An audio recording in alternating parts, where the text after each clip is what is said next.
You've got a real attitude problem, McFly. You're a slacker. You wouldn't match. By any chance, would you?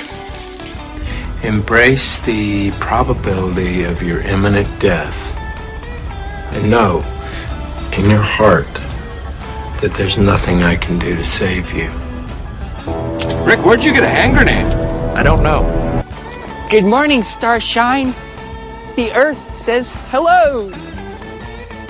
The stars are shining on this next guest for sure. He is Garrett Jax.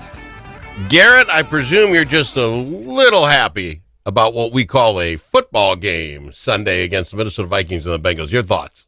A little happy. I'm freaking excited, my friend. We got a game with no stress, and with everything going on, we come out and we get players healthy. I would call that a double, triple win, whatever you want to call it. No doubt. So from the very opening thing, we get Wentz in there. You want to see how he's going to do. The Bengals helped us with some, penalties.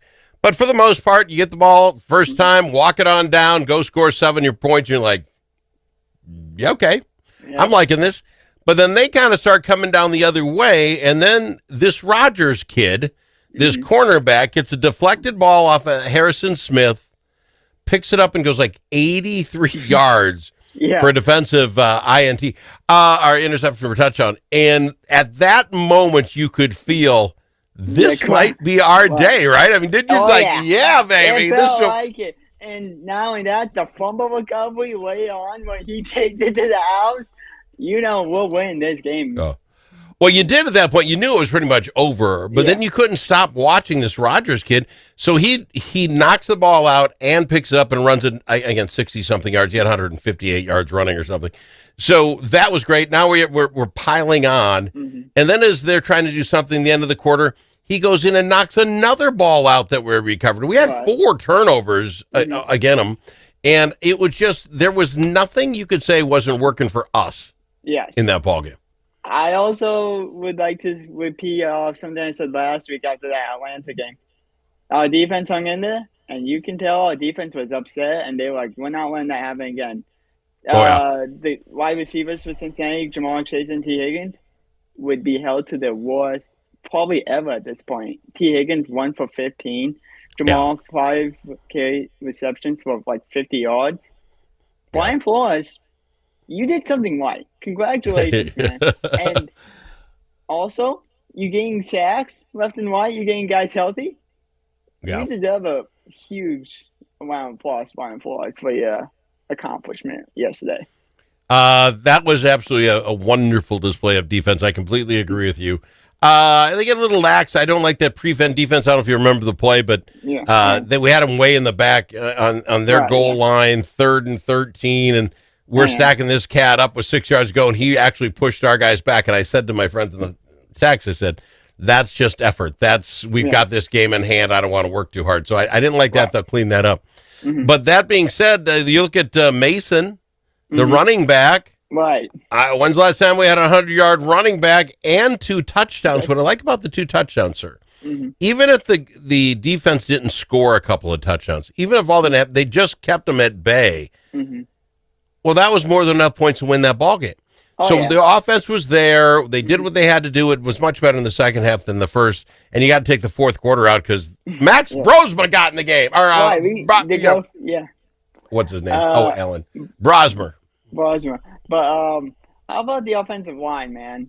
You get this all back, and does his job. So amazing to me. And he shuts down Trey Hendrickson. See, it's just amazing to me that one guy can get that whole unit to look that much better. Now, the center also had time to work a little bit, so there's something there. But you bust down Wentz for me. Your thoughts overall on what he did or did not do well. What were you impressed? Were you happy? Are we good with this guy for the next 3 weeks? I was happy with him. I think he knew the sacks. He shouldn't have gotten those sacks on him, but he was hitting guys. Some of it was he just had to throw away, but he was looking a lot better. And for a first-time start, that's what we want.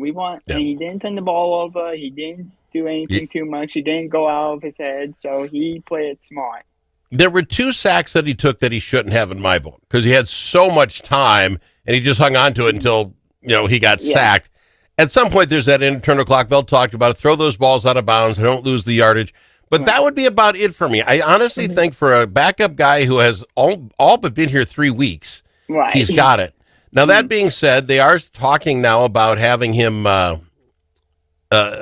J.J. McCarthy, not start until after the bye week. So that's going to give Wentz 2 more starts and a bye week. Let's just go Wentz wins these 2 games. Do you jump off that pony? Do you get off a winning horse? Now you got me in the same situation we won last year. I know. It's just the same thing with Donald and McCarthy. What do? Do you play them or do you rest them? But if he can win... I'm asking you. I'd maybe keep on Wentz until it's... You ride that horse, yeah. Yeah. I don't disagree. Yeah. I don't disagree. I think the difference being is this kid... Although he had a tough outing, I'm not ripping it 1 good quarter out of 8. I'm not saying he was all that and then some. But he didn't have Darrisaw in there for him. He didn't have this full lineup. Addison comes back. I think at some point you got to let the kid be the kid. Because I'll tell you what, if you don't, the next 2 games are probably games we could win, right? I mean, I believe that but we got to go one game at a time. Well, yeah. But if you then let Wentz win these 2 winnable games, Steelers and the Browns, and then you bring back JJ to take on the Eagles, the Chargers, the Lions, the Ravens. I mean, you're going to set them up to look bad. Yeah, so keep on. I would say keep Wentz in there. But also, if you keep Wentz in there, bye week revenge game against the Eagles. Yeah, the team that drafted him. I would watch that. I would watch that. I think we're going to watch it now. Real quick, what do you do with these games next week? We start at 8:30 in the morning on a Sunday. I know. What in the world? Yeah, I know Alex Evans is probably going to be sleeping. No way. He's going to be in the I have to go to church. I'm going to have to go to church Saturday night. Not my Lutheran thing, but I will, so that I can get up at 5:30 in the morning. This is what they're doing. 5:30 in the morning to start my ribs. That ain't right. Give me a noon game. I don't like it, but give me the noon games. I know it's hard, but yeah. This is what's going to drive you nuts too. So 8:30 here. I just looked it up. Is like 2:30 or is 3:30 there in the afternoon. Right. So they could literally have played a 6:30 or 7 o'clock game. Right. That'd be a noon game for us. Yeah. Why would they do that? Why are they having us at 8:30 in the morning when it could be a noon game, and that's just an afternoon, an evening game for them at 7 o'clock? I got nothing. But I know you're going to watch it. You're going to watch it either way. Well, I don't like this. I don't like it at all, but we'll get through it. My friend, I appreciate you being on the program. We'll do it again next week. Fair enough? All right. Thanks, man. Thanks, Al. All right. He's Garrett Jax on the Al Travis Show.